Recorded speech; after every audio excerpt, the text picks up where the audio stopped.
अस्सलामुअलैकुम वरहमतुल्लाहि वबरकातुहू। नाजरीन, इस्तकबाल है आपका रहमानिया दावा सेंटर पर। नाजरीन, एक शख्स है राहुल आर्या। वो कहते हैं कि जो मुसलमान नमाज पढ़ते हैं वो दरअसल एक बकरी की पूजा करते हैं। वो कहते हैं नमा अज़ा, ये नमा यानी इबादत, अज़ामिन बकरी, ये बकरी की इबादत करते हैं। इसी का जवाब फजीलतुल शेख मौलाना जलालुद्दीन कासमी हफिज़हुल्लाह ने बहुत ही शानदार तरीके से दिया है। आप बगौर समाअत फरमा। नाज़रीन किराम, अभी अभी मैंने YouTube पर अक्ल के दीवालियापन का एक अजीब व गरीब मंजर देखा है। एक शख्स लफ्ज़ नमाज को कह रहा है कि ये नमह अजा से बना है। नमह अजा, अजा माने बकरी और नमह का मतलब होता है इबादत। यानी मुसलमान दर हकीकत अल्लाह की इबादत नहीं, अजा यानी बकरी की इबादत करते हैं। और वो कुछ संधि की विच्छेद कर रहा है। अजीब व गरीब शख्स है भाई, इसको मालूम नहीं कि संधि क्या होती है, विच्छेद क्या होता है, इसको कोई इल्म नहीं है। आइए मैं बताता हूँ कि ये नमह अजा से बना हुआ लफ्ज़ है। हकीकत ये है कि नम, नू, न और म दो मिलकर न म, और आखिर में इसके विसर्ग लगा दिया गया। ये विसर्ग आधा हा की आवाज़ देता है, तो गोया हो गया नमः, ऐसा हो गया। अब ये जो विसर्ग है इसका कायदा ये है कि विसर्जनी यस्सह खरी, अगर खर परे हो तो विसर्ग का सा हो जाता है। मिसाल देता हूँ, जैसे आप माहेश्वर सूत्र पढ़ेंगे तो ऐ उड़ री लिरिक ए ओम ऐ औच हयवरट लन इयमंगड़नम झभई घड़दश जब गडदश खप छटत चटतौ कपय शससर हल। अब आप देखेंगे कि खर में ख फ छ ट त, अब त है त।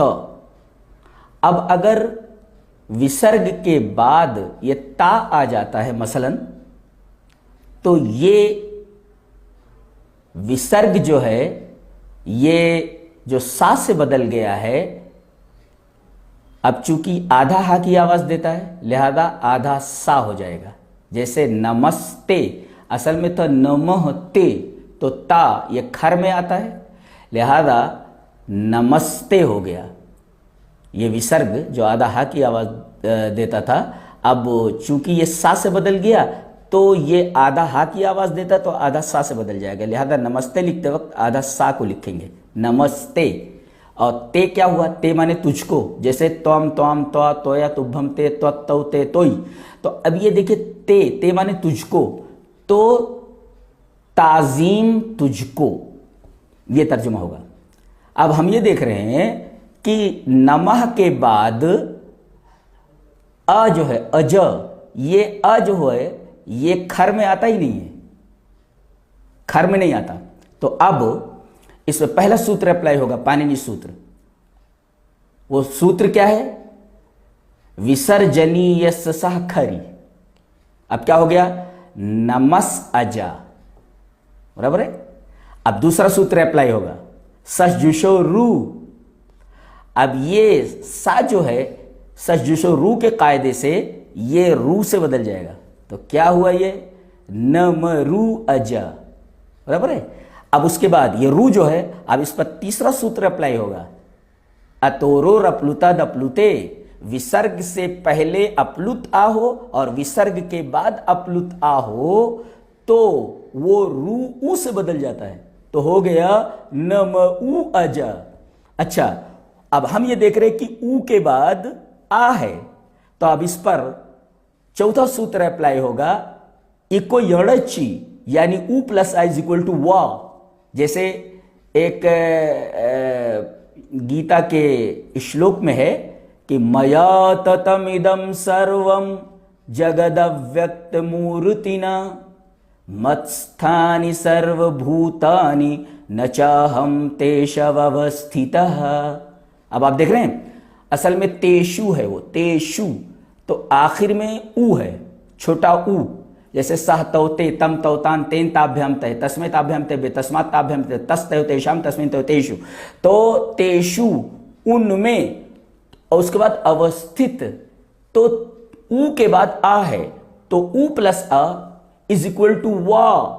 ये इको यणची, ये जो सूत्र है चौथा सूत्र, ये अप्लाई होने के बाद ये आ जो है ये वा से बदल गया, ऊ प्लस आ इज इक्वल टू वा। तो अब नमः के बाद अगर आ है, वो कह रहा है कि नमः अजा है, तो अब इसको नमाज नहीं होना चाहिए, नम वजा ऐसा होना चाहिए, नम वजा होना चाहिए, वाह होना चाहिए। जबकि उर्दू में अलिफ आता है, आ आया आ, और हिंदी में भी आ ही आएगा ना कि वाह। जबकि कायदा यह है कि ऊ प्लस आ इज इक्वल टू वाह, इसमें इको यणची, ये चौथा कायदा। तो पहला कायदा क्या हुआ, पाणिनि सूत्र पहला विसर्जनी यस साखरी, और दूसरा शशुषो रू, और तीसरा कायदा अतोरो रपलुता दपलुते, फिर आखिरी कायदा इको यणची। कम से कम डॉक्टर धरानंद शास्त्री की ग्रामर की किताब लघु सिद्धांत कौमुदी पढ़ ले, तुझे कुछ आता जाता नहीं है। वो संधि की विच्छेद और विच्छेद की संधि, ये सब किसको सुना रहे हो तुम हैं? और तुम्हें मैं पूरी लघु सिद्धांत कौमुदी पढ़ा सकता हूं। तुम्हें मालूम है हमारे यहाँ स्कूल के 2.5 साल और 3 साल के जो केजी में और नर्सरी में बच्चे हैं, उनको सबको माहेश्वर सूत्र आता है, और तकरीबन 20 30 सूत्र पाणिनि के आते हैं। और तुमने नमाज को नमः अजा कह करके दर हकीकत पाणिनि को भी और कात्यायन को भी और इसी तरीके से पतंजलि को भी पीछे छोड़ दिया। वाह वाह, क्या बात है, क्या बात है। तुम जैसे लोग अगर हूं तो फिर पाणिनि की भी जरूरत नहीं है और कात्यायन की भी जरूरत नहीं, पतंजलि की, जितने भी ये ग्रामरियंस गुजरे हैं इन सब की कोई जरूरत नहीं है। तुम किसको छेड़ रहे हो?